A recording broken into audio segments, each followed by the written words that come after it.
Hi, my name's Jake. I've been an apprentice at Terberg for just over a year and I work in the electrical sector.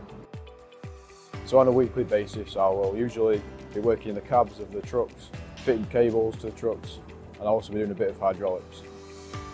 The thing that inspired me to choose this apprenticeship is the fact that I enjoyed engineering at school and I'm also quite a hands-on person outside of work.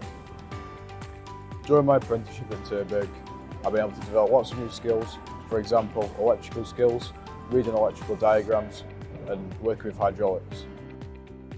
Whilst at Terberg, I received lots of support from experienced employees and my manager. Working with the experienced people on the shop floor allows me to develop my skills, learn new things and become better at my job. So far at Terberg, I've had a really great experience. I've been able to meet lots of new people, learn lots of new things, and as a result I've made lots of new friendships. The reason I chose the apprenticeship route is so that I could earn money whilst gaining new skills, new qualifications.